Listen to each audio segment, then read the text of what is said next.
guys, so today we are finally trying out the buffed Power Fist, and I did build this Power Fist to deal with Tyranids, and I am trying out Ground Shake. Ground Shake's a very cool charging attack where you basically slam on the ground and get a good amount of damage, and we are going with the Bulwark. I am using forward momentum to buff my melee damage. It's very good now. I have a fair amount of defensive perks, also using focused restoration, which is nice. Purity of purpose, just to help out with damage, just in case. Invigorating icon, of course, it's not nerfed yet.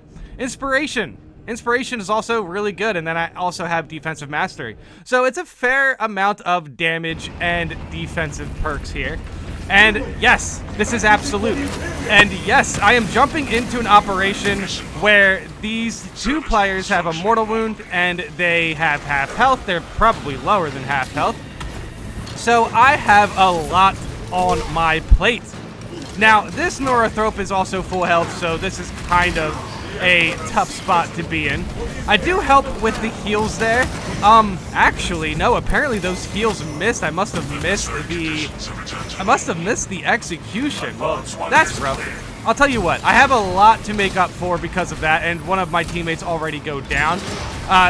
They did have a mortal wound. There's not a lot I can do about that. But these charge attacks, I was very impressed with. This Bulwark, I went in with the fencing Power Fist just because I was like, hey, you know what?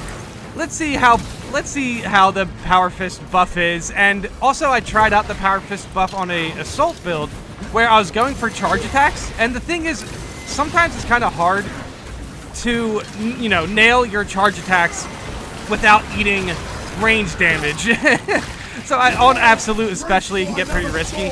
So I figured, hey, you know what? Let's try it on the Bulwark. Let's try it out with Banner, and you know, basically have it act as a strong way to deal some damage with some melee while also getting some good gun strikes. Yes, look at that damage. That is Ground Shake right there, just absolutely destroying the Neurothrope. Now I do get hit right there, which is kind of rough. And the thing is about the Power Fist is the charging attacks are obviously like the defining factor of the weapon. Even though I just roll right into that damage, that was rough to watch for sure. But hey, I'm doing so much damage against the Neurothrope, I should be fine. Now, the charge attacks definitely charge up a lot faster now. The Power Fist is actually just really fun to use. If you haven't tried it out, I definitely recommend it. Blocking Power Fist, fencing Power Fist, balance Power Fist, they all have a really good moveset. And I'm starting to really enjoy the combos. Now here, we are in trouble. Both of my teammates went down. Now I do still do a lot of damage to this Neurothrope with the charge attacks. Well, the Ground Shake specifically. Bulwark obviously doesn't have that much charge attack support, but they do have a lot of melee damage support. And I'm doing extra damage with my Banner, and I'm also able to get extra damage with the Shield Bash. So we have a bit of a shield and fist build going on here. And I gotta say, I'm really impressed with how the Power Fist ended up performing. Even though I am doing extra damage against Tyranids. Yeah, wow, I was about to say, get that gun strike. Holy cow, dude. This Neurothrope fight is no joke at the moment. Luckily, I do have I am using fencing, so whenever I do get a gun strike, I do get an armor back, which is nice, even if it's non-lethal. And then I also have the perk where I get a armor piece every 40 seconds. And yes, so the Bulwark with the Power Fist wasn't really my first choice. I was going in with Assault on it, but the run it was pretty sloppy. Like, if you're playing with melee as Assault, you definitely want your Power Fist to deal enough damage to take out a major with one ground slam. And yeah, that Ground Shake. Did you see that? That it basically put the other major into an executionable state as well as I was dealing with the Neurothrope.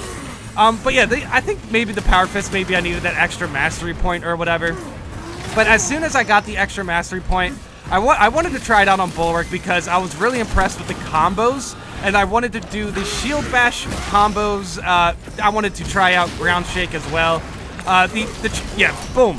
The parries obviously are going to be a big help. And we do manage to take out the Neurothrope as well. So the heavy spawned in just at the perfect time to finish the job there. Now, this is a big battle right here. I do get the shield bash, but I just noticed there's just so much coming after me here. A huge triple parry, and I do go for the banner heal. Almost died there, but luckily I just got the execution, which is kind of crazy to think about.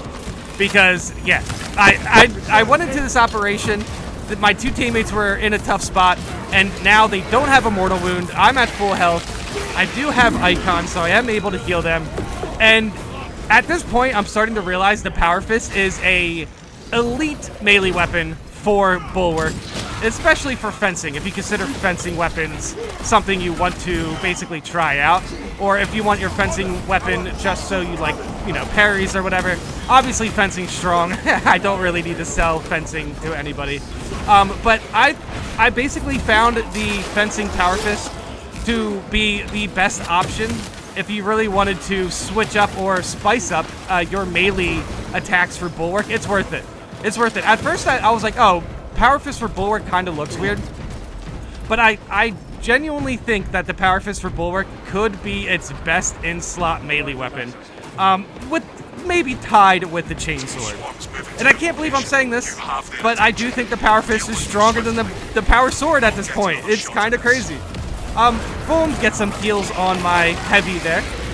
Now both of my teammates are full health. So the fact that this build has stun potential with the charge attacks, it has damage potential with the basically with the melee damage stacking. The banner helps the damage because it has purity of purpose, and it's also increasing the damage of whoever's in the banner anyway.